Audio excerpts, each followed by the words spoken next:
All right, Tenessa, please. Sure. Hello, everybody. Thank you so much for coming out. Debate days are my favorite days. I'm not saying that it's Christmas, even though that is a big deal, but I do love the opportunity for you to actually get to hear from candidates and get to decide for yourself who's going to best represent you. I've mostly been on your side of campaigns because I've been running campaigns for 9 years. I've sat in that seat and I've listened and I've taken notes and trying to figure out, what do people actually care about? And what are they saying things that matter to you? I just recently had a meeting and, they're talking to me about the stuff that's happening in Sacramento, and the truth is all of the things that they're dealing with in Sacramento are not the things that are being talked about in our district. And as I travel throughout the entire district, what I'm hearing more and more is that there's a real disconnect between us and Sacramento. And that representation matters, that we have a articulate and solid voice going to Sacramento to talk about what the North State is like, what are the issues that we're dealing with, whether that is water issues, whether that is land use issues. I sit on a water board. Again, I serve in the city council. I have the honor of being your mayor here in Reading. I sit on many different decision-making bodies. So whether that is the California Council of Governments or the Shasta Regional Transportation Agency, there's just a lot of government and decision-making that I have had the privilege of being a part of for the last few years that has really figured, into this whole, I'm talking to the people, knocking on doors, hearing what they want for the last decade. I'm in government, listening to how it is perceived in actual office, how we're making decisions, and there's just a real disconnect. And I think that more can be done. I think we've asked for more. I think we've lobbied for more. I think there are people in Sacramento that are making great arguments for business, that are making great arguments for corporations, but you don't have a lobbyist. And I want to be the people's lobbyist. I want to go and argue for the things that matter the most to you, whether that is with your children and school choice, whether that's with water rights, whether that's with wildfire resiliency, insurance. Insurance is huge for our district. Up and down, people are calling into our offices. So for the last 5 years, I've worked as a district representative for our state senate. I've mostly worked with constituents that are dealing with state agencies that have failed them. And the message that we hear over and over is, please, is there anything that you can do for us? And so my decision to step up and to serve is really about hearing your voice, understanding the arguments, understanding the things that are important to you, and being willing to go and articulate that in Sacramento. Will we win every battle? No, but you should know, and we should be visible that we're actually coming to be here on your behalf. Thank you. Good evening. Thank you so much for having me tonight. I'm very excited to be here and talk about the future of our district. My name is Hadwick. I'm from Modoc County. I grew up in Shasta and Siskiyou County. And I went to Shasta College and Chico State, getting a bachelor's in agricultural science and then my master's in leadership and business management. My husband and I have been married for 21 years. We have 2 boys. Our son Sam is at Midland University in Nebraska on a shooting sports scholarship, and my son Zach just started his junior year in 16. We also have a bonus daughter, Shayla, that just started at Shasta College to become a nurse. We have a small farm. We raise Highland cows, hay, vegetables, cut flowers, and we run the county's only pumpkin patch. I think what sets me apart is my work experience. I am not a one-issue candidate, and I won't be a one-issue representative. I have a lifetime resume of service. I've worked in over 20 years in education, nonprofits, and emergency management. I've been a teacher in the classroom, not doing the hardest job in the world, and I would take that with me to Sacramento. I think our education system is an everyday reminder that the people that are making those decisions have not been in the classroom, and especially lately. As a 4-H coordinator, I was in charge of over 220 adult volunteers and 350 youth members, running grants and making sure that we had secured funding. We had a $25,000 a year scholarship that I was able to secure funding for indefinitely when I was there. After that, I've been, for the last 7 years, in emergency management, which is my true passion. For 5 of those years, I ran the Modoc County Office of Emergency Services as the deputy director. I was the Emergency Operations Center Director, as well as the Public Information Officer through every incident in Modoc County. I often got deployed to incidents in neighboring counties where we were able to build those relationships, and in neighboring states, because Modoc County is also borders Nevada and Oregon.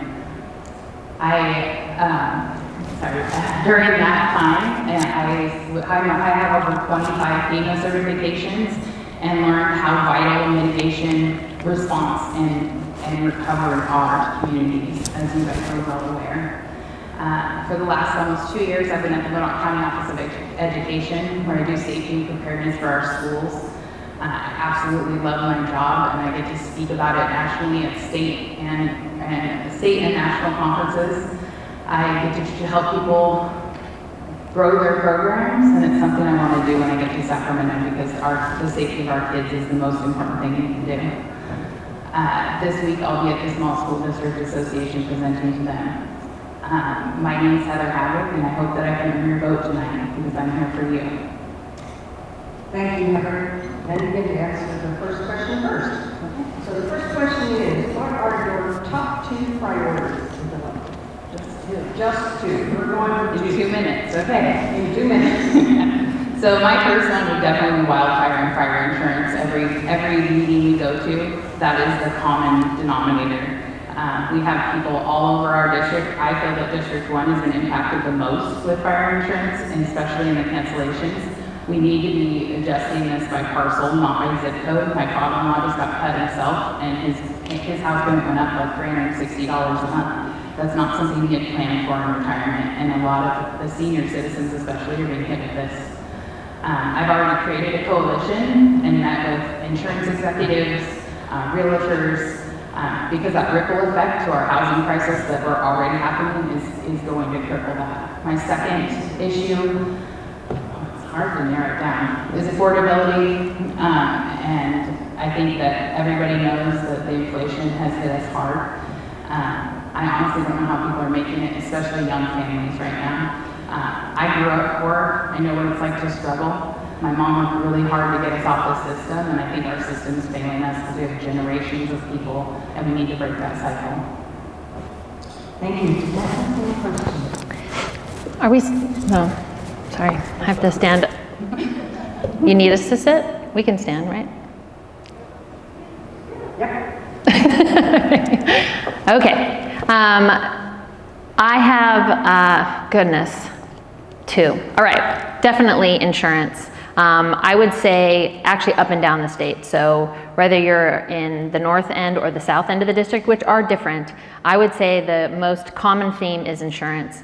There is a lot of failures at the insurance commissioner's lap. So there are, Prop 103 says that you cannot raise insurance without permission from the insurance commissioner. And Ricardo Lara has made no decisions when it comes to increasing insurance. And so this year, all of that has kind of come to roost. We're jacking up rates because they haven't been approved over the last 6 years, which has created quite a crisis.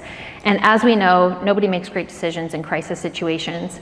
But the pressure of the insurances leaving the state, of saying that we're not going to be able to insure, we're not going to be able to be solvent, was a big trigger. And so the legislature has not passed any laws. So for us, our job as the legislature, they're asking us, what can we do, when it's actually in the lap of the insurance commissioner. But what we can do is put pressure. What we can do is speak for our people. What we can do is come to committees. What we can do is tell the stories of the people that are losing insurance. And they're doing it everywhere. It's not just in the North State.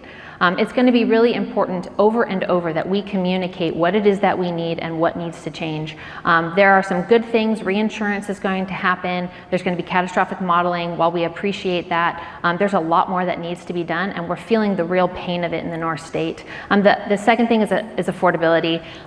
The cost of living is insane. And most of that stems from regulations. We pass over 1,000 bills a year, which has added up to 400,000 regulations in the state of California. And every single bill that's passed each year comes with another 100 or so regulations. And that are fees and taxes on you. That puts a burden on the people and not on the government to deliver. And so the issue of affordability, really important. Yes, top 2. Okay. And we'll probably come back to both those issues, I think. I hope so. In more detail. And so we can go again right away. So the second question is, and this is kind of hard one to pull together, but what's your perspective on working with others to create laws? You know, you're thinking super minority in the assembly, and how do you see working with all the other people that you need to work with, not just the assembly, but the stakeholders? Yeah, so one of the very first things that you do on a campaign is build your coalitions. You go and you get advisors, you get people that are experts in their field so that you really understand the issues that are at play at that moment. You can't learn everything about an issue, but what you can learn is what are the priorities for that issue immediately. And so building coalitions in every sector was the very first thing that I've done. And I have had advisors and I've had a kitchen cabinet, as it were, for many years working on these issues in this district, because I've been working in the district for 5 years already. As far as working with legislators in Sacramento, strangely enough, I know it doesn't feel this way, but most of them get along really well. And it's a lot of times your own party that you're fighting with, because especially for Republicans, there's not as many. And so trying to figure out what's going to work, what's not going to work, how do you ally? A lot of times you need the help of Democrats and not Republicans. And so that's actually not really a difficult thing to do.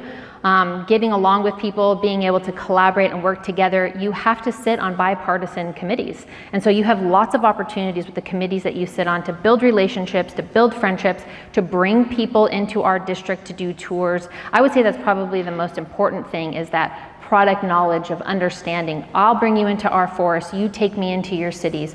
I'll bring you into our watersheds, you take me into the issues that matter most to you. And if you can do that give and take, and if you can bring people in and go there yourself and show that you're willing to work with other people, you can get a lot done. There are a lot of people that want to do good for the people of California. We may sometimes disagree about how to do that, but we all agree that our families matter, that our priorities need to be that people stay in the state, and they're fleeing at an alarming rate. And so I do think that more so than ever, especially with the turnover because of term limits, we will have a completely new legislature in 2 more years, which means it's a lot of new people, and we can forge new relationships, and we can build a better coalition within the state legislature. Thank you. Heather?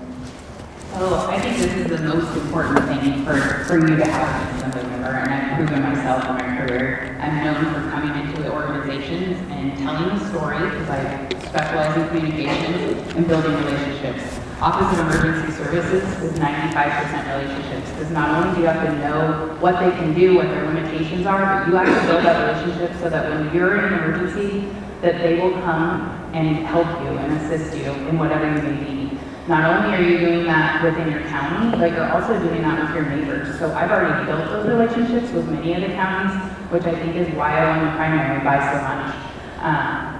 My emergency services is a sector that isn't often understood, and is really complex, and the things coming out of Sacramento are making it more and more difficult. And we are plagued with fires every year. We are plagued with floods, fires, the pandemic. I have stood up to the state when I needed to, and I will do that again, because I know firsthand that blanket mandates do not work for District 1. And I am known for coalition building. I've already built them a long way on this campaign, but my entire life has been built on relationships because I'm a product of this district. Thank you. You get to answer the next question. What methods would you use to ensure that you're addressing and hearing from the entire district? So take a minute, and I'll give you an extra 15 seconds to describe how big your district is there. And I'm first this time. Yeah. So we have 11 counties, which is the largest district in the state, also the most conservative district in the state. I have often talked to other members that have 2 counties, and they're frustrated that they have 2. I think this is the biggest challenge, because not only are we huge, it's hard to get to all these places. I just bought my second set of tires and put 65,000 miles on my car during this campaign. I'm from Alturas. It took me 3 hours to get here tonight. That's pretty typical for us. This is our closest Costco as well. So we're used to driving. It's not a problem. I am a very relational person, and I've said that, but I will show up, and I hope that I prove that during this campaign. because I literally have something every night until November 5th. I think that being in the district is the most important thing, and connecting with residents personally. That's my favorite part of campaigning. I'm also creating a coalition to meet once a month and then annually in person that has 5 or 6 people from each county, and not necessarily just electeds, the movers and shakers in the community that can really report out, because one of my favorite things is taking back what I learned in all these counties to the other counties, because there's a lot of things that we're doing in District 1 that would work in Siskiyou County, or it didn't work, and we should save the money because maybe Amador County or El Dorado are thinking about doing it, and they can tell them, what went wrong, what the limitations were, what the best practices were. So my plan is to meet with them every month, and also have them connect with community liaisons and field representatives.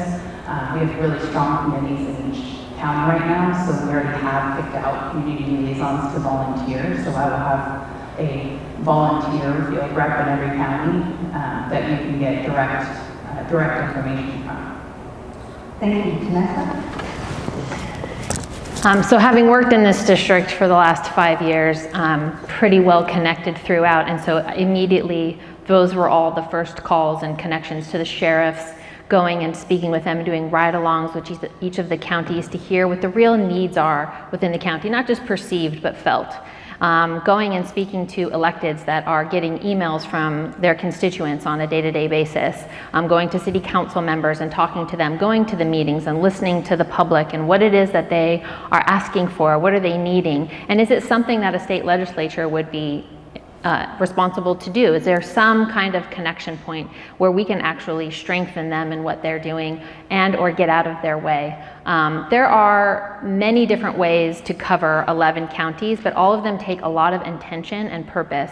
And so having worked there already, I do know we get 3 field representatives. My plan is to divide them all part-time, so I have 6 field reps paid by my office to actually cover those districts.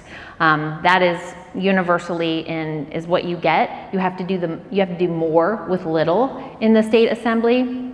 It's different in the Senate. You get 14 slots for the district, but in the assembly you're going to get 3 field reps. So that is my plan to cover that. That hasn't been done before, but since I have done it myself, I do know how to structure that. I do know how to make that successful.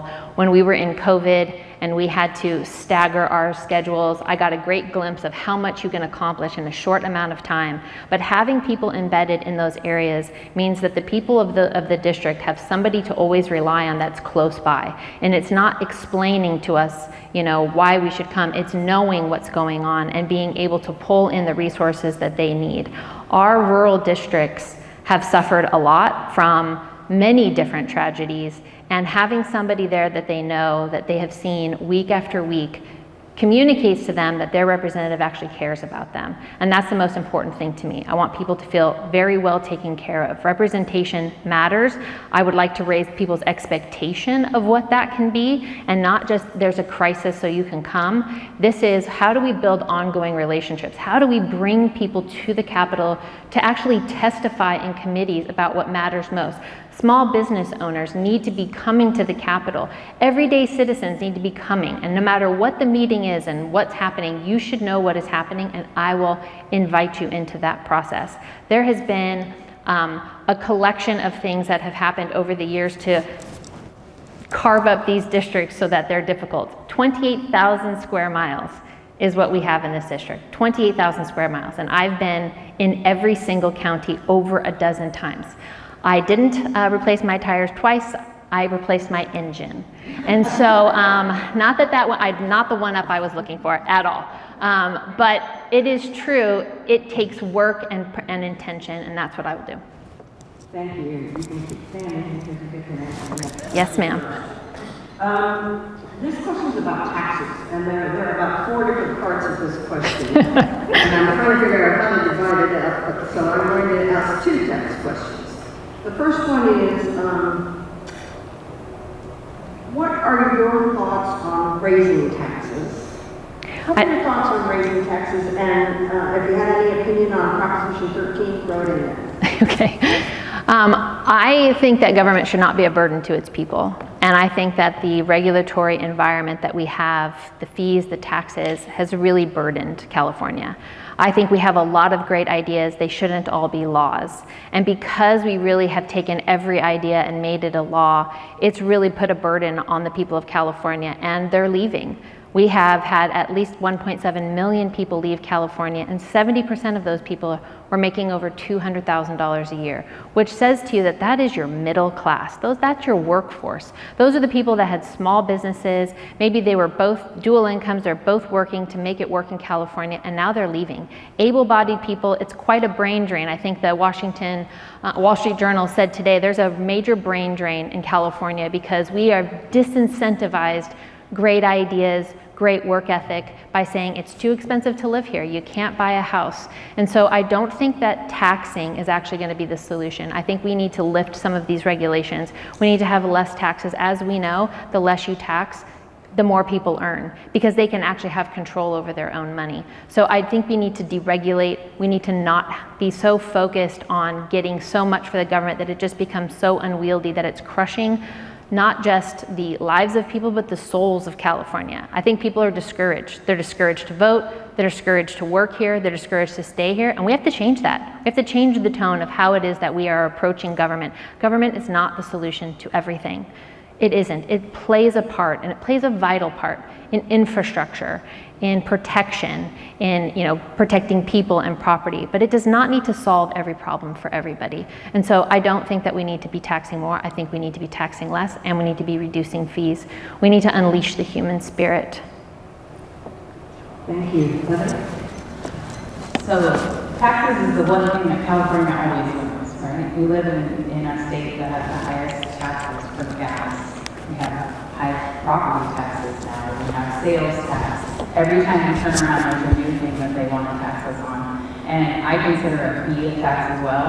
And even just here in Reading, your guys' utilities and fees have gone up. So it's hard for me to sit here and see that, because I think especially that middle class, our middle class has become our lower class. They're struggling like they're in poverty because you can't make it anymore. I was blessed to be able to stay home for a few years with my kids and live on low income, and it's hard. And you can't even do that right now because our inflation, taxes, fees, everything to live costs so much and it's out of control. The government overreach is unreal, and it's a long game, but I want to be in it to fight it because I know what it's like to come from nothing and work my way up. And above all odds, I'm sitting in front of you tonight. I truly shouldn't be. I was raised by a single mom. I was on the system as a child. She worked 3 jobs to get us off of that. And living that and being in that and knowing that shame of needing help, and not that it should be shame, but there is that when you're in that situation, should be a stepping stone and not a lifestyle. And we've turned it into a lifestyle, and that we are paying extra taxes because we have so many extra programs and extra things that we're enabling at this point. Thank you. Tenessa, I think you've got some question. I answered first. Didn't I answer You first? already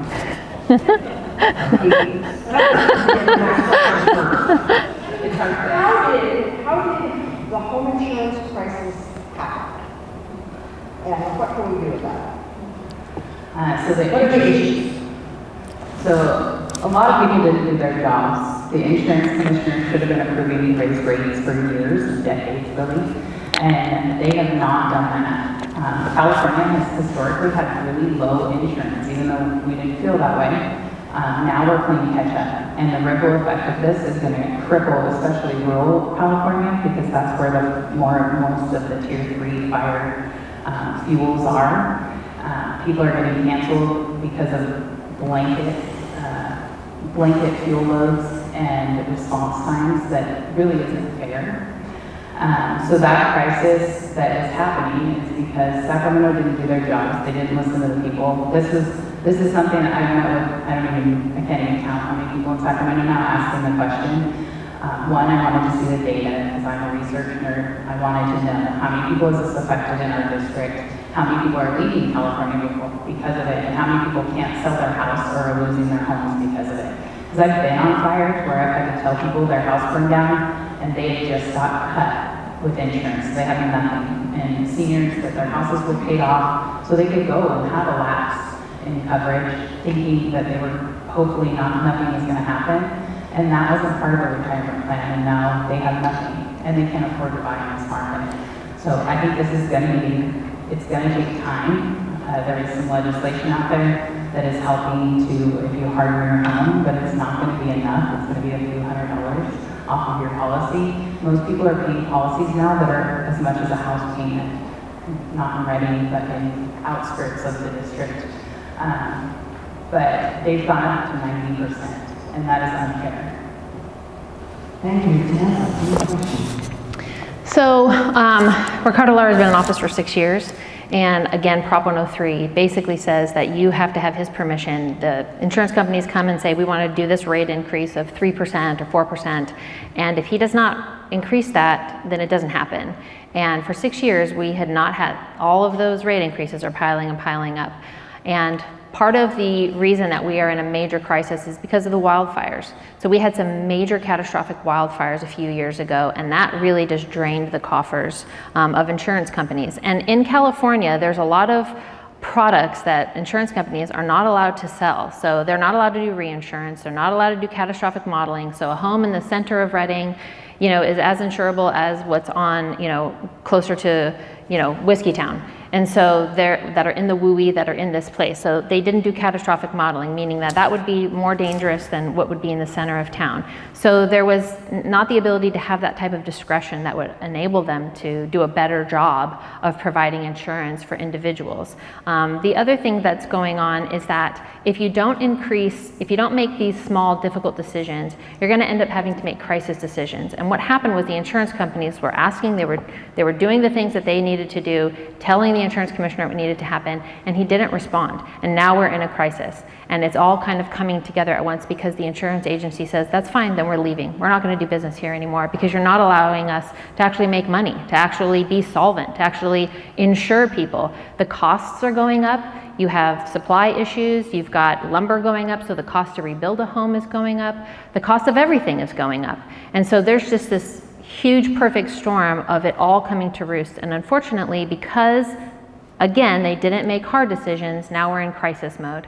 So there's a lot that can be done. It's just going to take a while to undo what's happened over the last 6 years, but it can happen. Fair plan, not a solvent plan. They are doing some increases to it, but it isn't going to be something that lasts.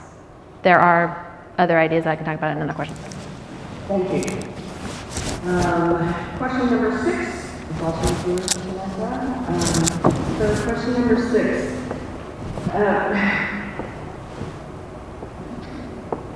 The governor spent a lot of time addressing homeless folks in Proposition 1 and building housing and doing all that kind of stuff. Describe what you see in your district as the homeless issue, and describe what you see as actually the ways to recover from that. 2 minutes. Okay. Let me solve homelessness in 2 minutes. So it's different throughout the district. I would say we have a smaller scale than maybe San Francisco or Los Angeles, but the issues are very similar. We had a series of bills that were passed, AB 109, Prop 47, and 57. And really the incline of homeless began in 2015 as a result of those laws being passed. You just saw steadily more and more compared to the rest of the country. You just saw this steady increase in California of more homeless and more homeless and more homeless. No matter how much money you put towards it, it wasn't actually being solved.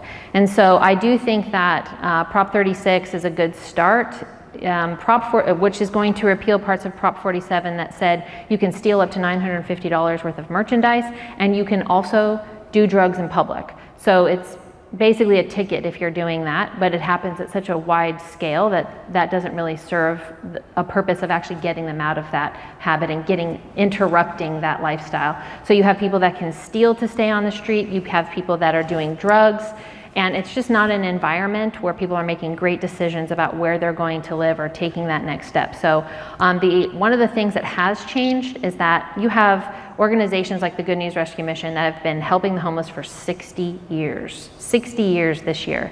And they were never able to get any of the funding that was coming from the state in order to help homeless. So they were continuing to be privately funded to do that work. Well, now that's changed.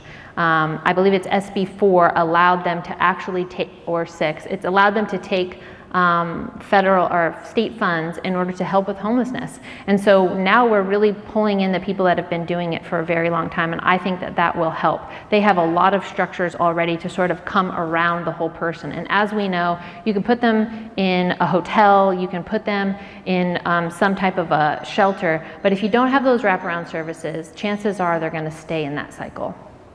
Thank you very much. Heather, any questions? So I come from Modoc County. Homelessness is more of an invisible crisis in our county. It is very cold there, so that does help.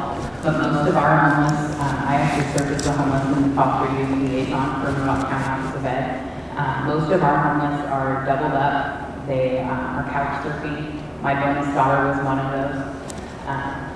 It's happening more and more, especially in our rural communities, but our rural communities kind of wrap their arms around these kids and these young families that need help.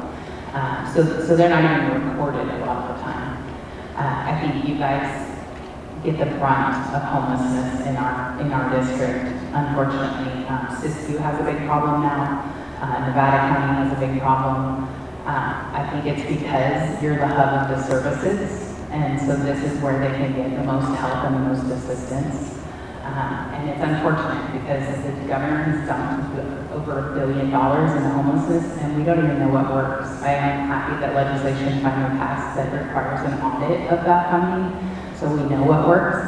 I hate siloed funding as a grant writer and grant manager. It is frustrating to me that I can look for grants for all of the holes that we need to fill in our small communities, and they don't fit. Either they don't have the stats or they don't have the facilities or infrastructure. I think that homelessness funding needs to be unsiloed, come directly to where the problem is so that your local officials can solve the problem, because they should be making the decisions, because what works for Reading might not work for Grass Valley or Alturas or Susanville. So I think that is a huge factor that Sacramento doesn't understand. They don't even realize that our state goes this far north, especially where I live. And they're so used to homelessness that they think everybody else should be as well. Thank you. And you have the next question.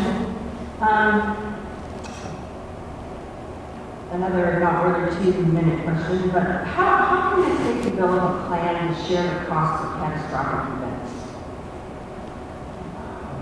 Well, I can tell you that the California Fair Plan is not the answer. Right. I think that's what yes. So the Fair Plan is it's a joke. Honestly, it's one mega fire away from bankruptcy, and they know it, and they're trying. It was a Band-Aid on a huge problem, and until they really start negotiating with the insurance companies that are losing money time after time, and that we have some accountability for burning down all of our forests and now communities. I don't know about you, when I was a kid, I don't remember these huge fires, but we still managed our forests then, and we're not now. They're throwing money at fire mitigation, but we have so much red tape and legislation and hoops to go through if you want to work on the ground in California, that they've given out a ton of money, but we've only treated 500,000 acres since 2016. That's nothing. We just burned that up last week.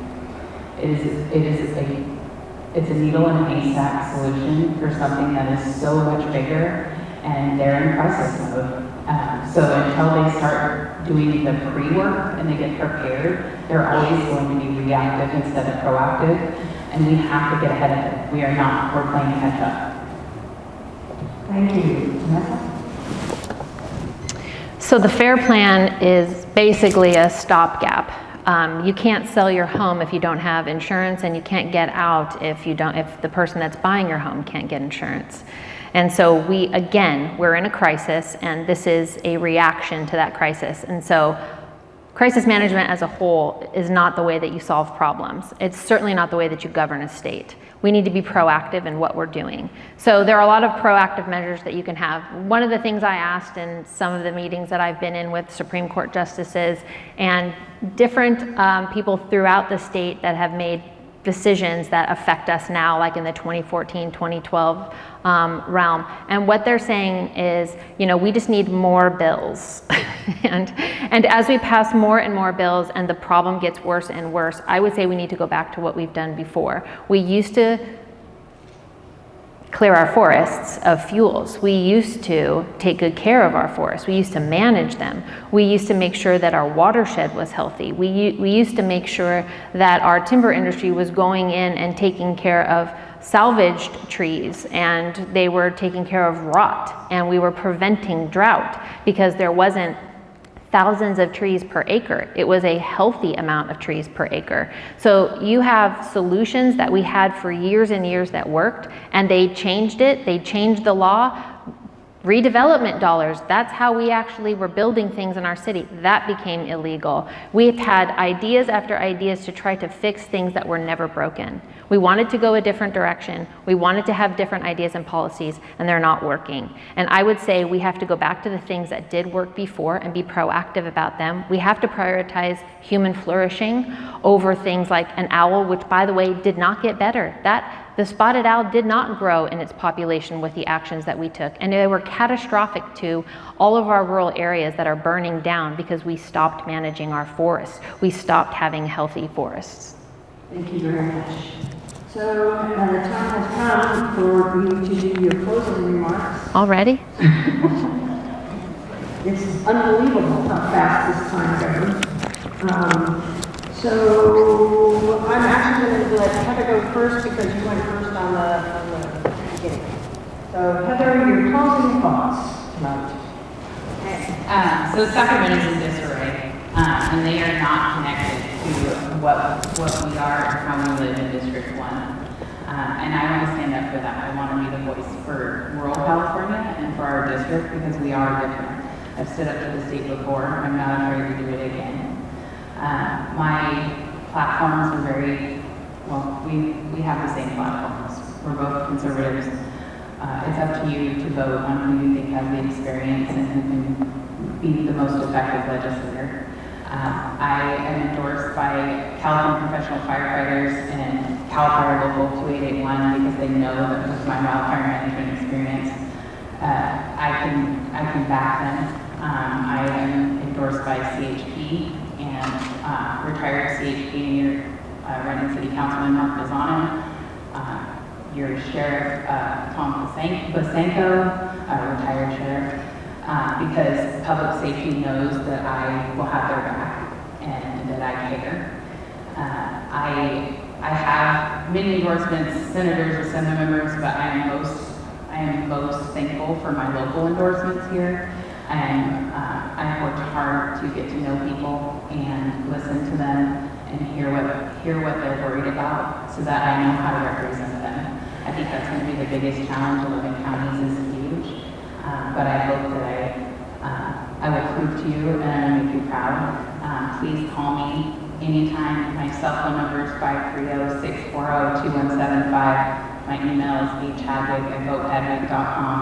My website is votehadwick.com. Please call me and let's have a conversation. Also, if you have any concerns, I'm happy to squash any rumors flying around. So 530-640-2175, votehadwick.com. I hope to reach out and talk to you soon. Thanks so much, Tenessa. Well, thanks so much for being here. I know half of you are here for the city council meeting and you are running for city council. So I appreciate you. One day you'll be up here too. I'm honored to be your mayor. I'm honored to serve in public service. As the oldest girl in an Italian family with 5 siblings and many, many aunts and uncles, I can tell you that my life has been about serving and about people. And about serving difficult people, and about serving people mostly that I love. And so I'm not afraid of an argument. I'm not afraid of disagreement. I'm not afraid of tough things and hard things. I can tell you how many times I've been punched in the face. It's a lot. I don't want to be punched, but metaphorically speaking, I can take a punch. I can take difficult things. I'm not very easily offended, and I think you're worth it. I think you're worth the fight. I think you're worth the drive. I think you're worth going and meeting and talking to and listening to. I feel an absolute thrill every single time I'm on the road and I get to talk to people about what they think government should be doing and how they should be doing it better or not at all. And I think that that dialogue is why I've taught Constitution for the last 6 years. It's why I've served in the legislature. It's why I ran for office. It's why I helped many people get elected to office.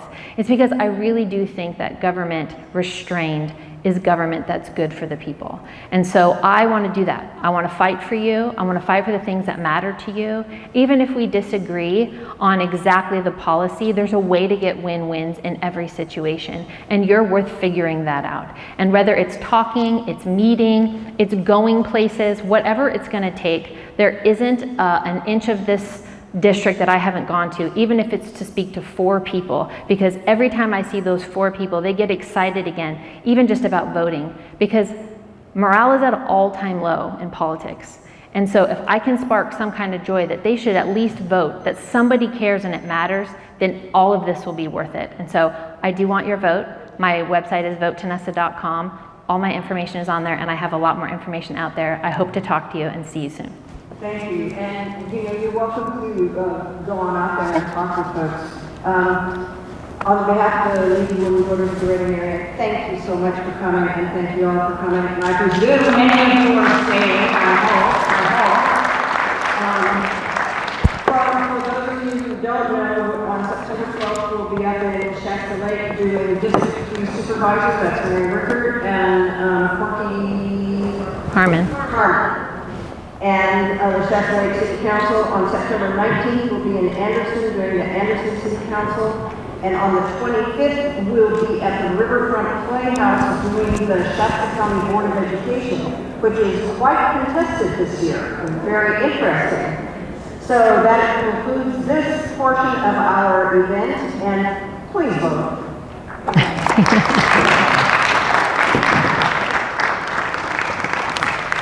Thanks, Anna. Thank you, ladies. I wish I could have fit in more questions, but I know. Well, we just hit that one thing over and over. I know. Well, that's because it's what people know. I know. It's true. So, It's true. It's true. thank you.